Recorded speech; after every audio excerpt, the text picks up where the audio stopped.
The backyard was alive with the familiar chaos of our annual family barbecue.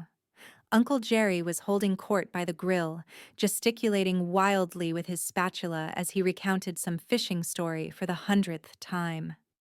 Cousin Maria's kids were shrieking as they ran through the sprinkler, and the adults clustered in their usual groups, the men around the cooler discussing sports, the women on the patio sharing gossip and recipes. I stood at the edge of it all, nursing a beer and trying to blend into the background. At 28, I had mastered the art of family party invisibility. It was safer that way, especially when my sister Vanessa was in one of her moods. And today, she definitely was. "Oh my God, you guys have to see this," Vanessa announced loudly from the patio, her voice cutting through the ambient chatter like a knife. She was holding up her phone, and I could see the telltale gleam in her eyes that meant trouble. I was driving through downtown yesterday, and I saw the most pathetic thing. My stomach clenched. Somehow, I knew where this was going. There was this beat-up Honda Civic. I'm talking rust spots, duct tape holding the bumper on, smoke coming out the back. And you'll never guess who was behind the wheel, looking absolutely mortified at a red light. All eyes turned to me. The laughter started before she even finished the story. "Poor Danny here can't even afford a decent used car," she continued, her voice dripping with fake sympathy. 28 years old and still driving around in something that belongs in a junkyard. I was honestly embarrassed for him. The laughter grew louder. Uncle Jerry nearly choked on his beer. Even Mom was hiding a smile behind her hand. "Hey, at least he has a car?" someone offered weakly, but Vanessa wasn't done. "Barely. I heard that thing break down in the Walmart parking lot last month. Had to call Dad to come jump the battery." She turned to me with that practiced innocent expression she'd perfected since childhood. "Maybe you should look into one of those cash for clunkers programs. Put that poor car out of its misery." The circle of relatives erupted again. My face burned with humiliation as I forced a weak smile and took a long sip of my beer. This was vintage Vanessa, always ready to throw me under the bus for a laugh, always needing to be the center of attention by making someone else the butt of the joke. What made it worse was that she wasn't entirely wrong. My 2004 Honda Civic was held together with prayers and determination. The paint was faded, the interior was cracked, and yes, it had broken down more times than I cared to admit. But it was mine, paid for with my own money, and it got me to work every day at the small accounting firm where I'd been grinding away for the past 3 years. Unlike Vanessa, I hadn't married well. Unlike Vanessa, I didn't have a wealthy husband buying me a new BMW every 2 years. Unlike Vanessa, I was trying to build something on my own, slowly and carefully, without handouts or shortcuts. But nobody at this party cared about that context. "You know what you need, Danny?" my cousin Mark called out, still chuckling. "One of those, 'My other car is a Mercedes' bumper stickers. Really complete the look." More laughter, more sideways glances, more of that familiar sting that came with being the family disappointment. I excused myself and headed inside, ostensibly to use the bathroom but really just to get away from the humiliation. As I stood in the hallway, I could still hear them outside, the conversation having moved on but the damage already done. This was my life. This was my role in the family ecosystem, the cautionary tale, the one who served as a reminder to others of what not to become. The struggling single guy with the crappy car and the small dreams. That's when I saw my nephew Tyler in the living room, hunched over his laptop with a look of intense concentration. At 16, Tyler was the family tech genius, always coding something or launching some new app idea. "Hey, Ty," I said, grateful for any distraction. "What are you working on?" He looked up, startled, then grinned. "Uncle Danny." "Dude, you have to see this. Remember that crypto trading bot I've been working on? The one I showed you at Christmas?" I did remember. Tyler had been excited about some automated trading program he was developing, something about algorithms and market patterns. I'd been one of the few adults who'd actually listened to him explain it, mainly because I understood the technical side from my accounting background. "Well, look at this," he said, turning the laptop toward me. The screen showed a dashboard filled with green numbers and upward trending graphs. "It's been running for 4 months now, just with a small test amount. But Danny, it's actually working. Like, really working." I leaned in, studying the numbers. My background in finance helped me understand what I was seeing, and what I was seeing was impressive. Very impressive. "Tyler, these returns. Are you sure these numbers are right?" "I've triple-checked everything." The bot identifies micro patterns in crypto price movements and executes trades automatically. It's not making huge individual profits, but the volume and frequency are insane. "Look." He clicked through several screens of transaction data. "Small gains, but thousands of them. It's like having a really, really good day trader working 24/7, except it never gets tired or emotional." I stared at the screen, my mind racing. The profit margins weren't huge on individual trades, but the sheer number of successful transactions was staggering. And if this could be scaled up? "Tyler, have you shown this to anyone else?" He shook his head. "The adults all think I'm just playing video games when I'm on the computer. Besides, I need more capital to really test it properly. Right now, I'm only working with like $500, but I'm pretty sure if I had more to invest. That's when the idea hit me. It was crazy, reckless even. But sitting there, listening to my family still laughing at my expense outside, something inside me snapped. I had been saving for almost 2 years, living like a monk, putting away every spare dollar. I had $15,000 in my savings account, money I'd been planning to use as a down payment on a better car or maybe a small apartment. Money I'd earned through overtime and side gigs and countless small sacrifices. Money that Vanessa assumed I didn't have. "Tyler," I said slowly, "what would happen if you had, say, 15,000 to work with instead of 500? His eyes went wide. "Uncle Danny, that would be, I mean, theoretically, the returns should scale proportionally, but with more capital, I could diversify across more currency pairs, reduce risk." He paused, studying my face. "Wait, are you serious?" I was quiet for a long moment, listening to the continued laughter drifting in from the backyard.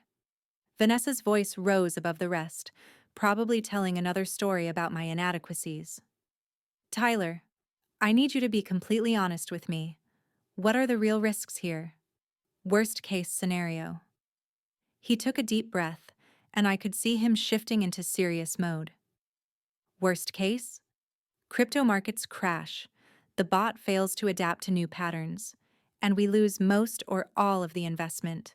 Crypto is volatile as hell, Uncle Danny. Even with a good algorithm, there's always risk." "And best case? Best case?" He looked back at his screen, then at me. "If the patterns hold and we can scale successfully, these returns could be significant. Really significant." I made my decision. "Tyler, I want to make you an offer. I'll provide the capital, 15,000, and you provide the technology and expertise. We split any profits 50-50. But this stays between us. Absolutely no one else can know. Deal?" Tyler's jaw dropped. "Uncle Danny, are you sure about this? That's a lot of money." "I'm sure. But Tyler, I need your word that this stays completely secret until we decide otherwise, no matter what happens." We shook hands right there in the living room, while my family continued to mock my financial situation 30 feet away. Over the next 6 weeks, I watched Tyler's bot work its magic with my savings. The first few days were terrifying, Seeing my life savings converted to digital currency and placed in the hands of a teenager's algorithm felt like jumping off a cliff. But Tyler monitored everything obsessively. And slowly, the numbers began to climb. The beauty of the system was its consistency. While individual crypto investors were making wild bets and losing their shirts, Tyler's bot was making hundreds of small, calculated trades based on pattern recognition.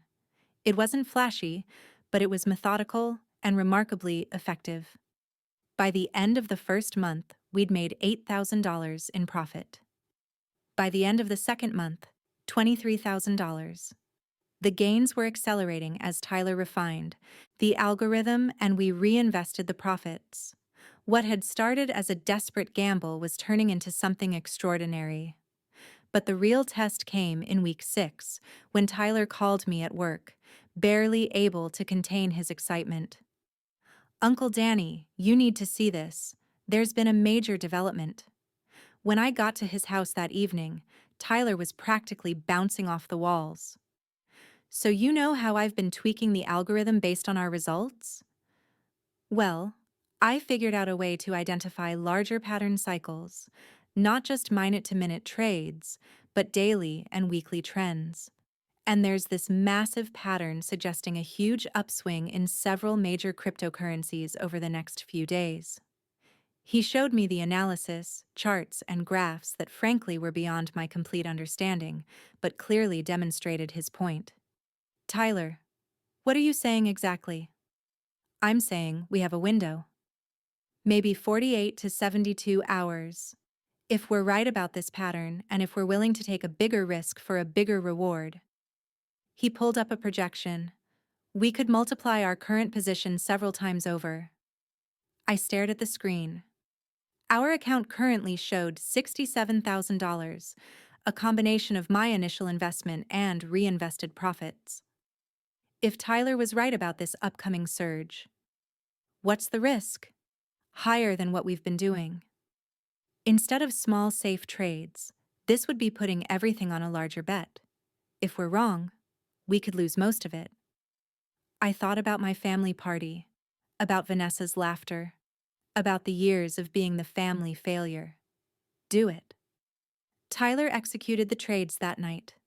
For the next 3 days, we watched the markets obsessively. Tyler barely slept, monitoring feeds and adjusting positions as needed. I couldn't concentrate at work, constantly checking my phone for updates. And then it happened. The surge Tyler had predicted materialized exactly as his algorithm had suggested. Not just the specific cryptocurrencies we'd invested in, but a broad market rally that lifted everything. Our careful positioning and Tyler's analytical accuracy paid off in spectacular fashion. When the dust settled, our account showed $347,000. I stared at the number on my phone screen, certain there had to be a mistake. Tyler called me 3 times before I finally answered. "Uncle Danny? Did you see?" I saw. "We actually did it. We actually fucking did it." I'd never heard Tyler swear before. "Uncle Danny, do you realize what this means?" I knew exactly what it meant. But first, I had some planning to do. The next family barbecue was Labor Day, almost exactly 3 months after the original humiliation. I spent the weeks leading up to it carefully orchestrating my revenge. First, I bought the car. Not just any car, but the car I'd been secretly dreaming about for years. A pristine 1967 Mustang Fastback, cherry red with white racing stripes. I found it at a classic car auction 2 states over, owned by a collector who'd babied it for decades. The engine purred like a satisfied cat. The interior was immaculate black leather, and when you turned the key, it announced its presence with a rumble that could wake the dead. I paid $89,000 cash, but I didn't drive it to the barbecue. Instead, I showed up in my same beat-up Honda, playing my role perfectly. I endured the same jokes, the same smirks, the same condescending comments about my transportation challenges. Vanessa was in rare form that day. "Danny, I swear that car looks worse every time I see it, she announced to the assembled crowd. Is that a new dent in the door? Just some character, I said mildly, playing along. Character? That's what we're calling rust and body damage now? She gestured grandly to her shiny BMW. You know, there are financing options available, even for people with challenging credit situations. Uncle Jerry chimed in. Maybe we should start a GoFundMe. Help Danny buy a car that won't embarrass the family. The laughter was even louder this time. Even Mom was shaking her head in that disappointed way that had become familiar over the years. I waited until the mockery reached its peak, until everyone had gotten their shots in, until Vanessa was practically glowing with satisfaction at having successfully humiliated me once again. That's when I pulled out my phone. You know what, Vanessa? You're absolutely right. The Honda has seen better days. I tapped the screen a few times, then held it up so everyone could see. Which is why I bought a replacement. The first photo showed the Mustang in the classic car lot, gleaming under the showroom lights. The second showed me signing the purchase paperwork. The third showed the car being loaded onto the transport trailer. And the fourth showed it sitting in my driveway that morning, looking like something from a movie. The laughter died instantly. Uncle Jerry's mouth fell open. Mom dropped her potato salad spoon, but Vanessa's face was the picture I would treasure forever. The smugness melted away, replaced by confusion, then disbelief, then something approaching panic. That's not real, she stammered. You can't possibly. Where would you get? I swiped to the next photo. The purchase receipt, clearly showing the $89,000 price tag and paid in full stamp. Saved up for it, I said casually, though that wasn't technically the whole truth. Turns out I've been better with money than you thought. The silence stretched on. I could practically hear the mental calculations happening around the circle. If Danny could afford an $89,000 classic car, what did that say about everything they'd assumed about his financial situation? But you drive that piece of junk, Mark said weakly, pointing at the Honda. This piece of junk, I said, patting the Honda's hood affectionately, has been paid off for 3 years and gets 40 miles to the gallon. Why would I waste money on car payments when I could be investing instead?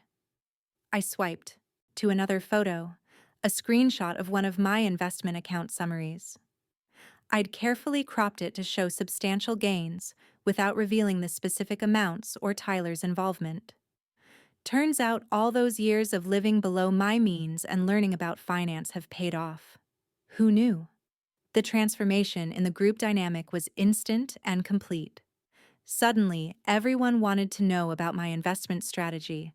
Uncle Jerry was asking for stock tips. Cousin Mark was wondering if I needed a financial advisor. Mom was looking at me like she was seeing a stranger, but Vanessa, poor Vanessa, was stuck. She'd spent so many years positioning herself as the successful sister, the one who'd married well and lived the good life, that she'd painted herself into a corner. She couldn't congratulate me without undermining her own narrative, but she couldn't continue mocking me without looking foolish. Well, she finally managed. I suppose you'll be trading up from that apartment now, too? It was a desperate attempt to regain some high ground, to find some area where she could still claim superiority. After all, she lived in a beautiful house in the suburbs while I rented a modest apartment downtown. I smiled. Actually, funny you should mention that. I pulled up another set of photos on my phone. I just closed on a place last week. The photos showed a stunning downtown loft, exposed brick walls, floor-to-ceiling windows, a view of the city skyline. It was the kind of place that graced the covers of architecture magazines, all clean lines and sophisticated urban living. Paid cash for this one too, I said, watching Vanessa's face cycle through several shades of pale. I've always loved the downtown scene, much more exciting than the suburbs. What I didn't mention was that I'd bought the loft as an investment property and was planning to rent it out while continuing to live in my modest apartment. The rental income alone would more than cover my living expenses, and the property was already appreciating rapidly as the downtown area gentrified. The silence stretched on. Finally, Tyler appeared at my elbow, perfect timing as we'd arranged. Uncle Danny, I've been looking for you. Did you want to go for a drive in the new car? Actually, Tyler, why don't you take it for a spin? You've earned it. Tyler's eyes lit up as I tossed him the keys. The Mustang's engine roared to life in the driveway, and the assembled family watched in stunned silence as my 16-year-old nephew drove off in a classic car worth more than most of their annual salaries. He's a good kid, I said conversationally, really understands technology and finance. I've been teaching him about investing. Which was technically true, even if the student had become the teacher. The party continued, but the entire dynamic had shifted. I was no longer the family screw-up, the cautionary tale, the butt of everyone's jokes. Instead, I was the mysterious success story. The one who'd been quietly building wealth while everyone else had been living paycheck to paycheck. People who had barely acknowledged my existence were now hanging on my every word. Relatives were asking about job opportunities at my accounting firm. Even the kids were looking at me differently, not as the loser uncle, but as someone who'd achieved something remarkable. But the best part was watching Vanessa struggle to process what had happened. For years, her identity had been built around being the successful one, the sister who'd made all the right choices while her brother floundered. Now that narrative was completely shattered, and she didn't know how to rebuild it. She tried a few more angles of attack throughout the afternoon, questioning whether I'd gotten the money legally, suggesting I'd probably go bankrupt within a year, wondering aloud if I was going through some kind of midlife crisis. But each attempt fell flat, making her look smaller and more desperate. By the time the party was winding down, I'd become the center of attention in a way I'd never experienced before. Uncle Jerry was asking if I needed a financial advisor. Cousin Maria was wondering if I had investment tips for her retirement fund. Even Mom was looking at me with something approaching pride. As I was getting ready to leave, Tyler returned with the Mustang, grinning from ear to ear. Uncle Danny, that car is incredible. Thank you so much for letting me drive it. Keep the keys tonight, I said loudly enough for everyone to hear. Take it to school tomorrow. Show it off to your friends. You've earned it. Tyler's jaw dropped. Seriously? Seriously, just don't scratch it. As I walked back to my Honda, which suddenly seemed endearing rather than embarrassing, Vanessa finally approached me. Her earlier confidence had evaporated, replaced by something I'd never seen from her before. Uncertainty. Danny, I owe you an apology. I had no idea you were doing so well. I shouldn't have said those things about your car, about your finances. It was inappropriate. I studied her face, looking for any sign of genuine remorse versus strategic repositioning. What I saw was a complex mix, some real regret, but also calculation, a recognition that she needed to repair this relationship now that I wasn't who she'd thought I was. Vanessa, we're family. Family looks out for each other, supports each other. They don't tear each other down for entertainment. She nodded, looking genuinely chastened for the first time in years. You're right. I'm sorry. Apology accepted, but things are going to be different from now on. I meant it. The old dynamic was dead, buried under the weight of evidence that I wasn't the failure they'd all assumed. From now on, I would be treated with respect. Not because I demanded it, but because I'd earned it. As I drove home in my trusty Honda, I couldn't help but smile. Tomorrow, I'd pick up the Mustang from Tyler and drive it to work, where my colleagues would no doubt have questions. Next week, I'd start moving into the downtown loft. And someday soon, Tyler and I would sit down and plan our next investment strategy. The original $15,000 gamble had paid off beyond my wildest dreams, not just financially, but personally. I'd learned that sometimes the best revenge isn't getting even, it's getting ahead. But perhaps the sweetest victory was this. I'd done it all without becoming the person who had hurt me. I hadn't humiliated Vanessa the way she'd humiliated me. I hadn't torn her down or mocked her in front of everyone. Instead, I'd simply shown up as my best self and let the truth speak for itself. The Honda's engine rattled slightly as I pulled into my apartment complex for what would be one of the last times. Tomorrow, everything would be different. Tomorrow, I would start living the life I'd worked for instead of the life everyone expected me to have. And if Vanessa ever felt inclined to mock someone's car again, she'd remember the day she learned that appearances can be deceiving, assumptions can be dangerous, and sometimes the quiet one in the corner has been planning all along. The best part? This was just the beginning.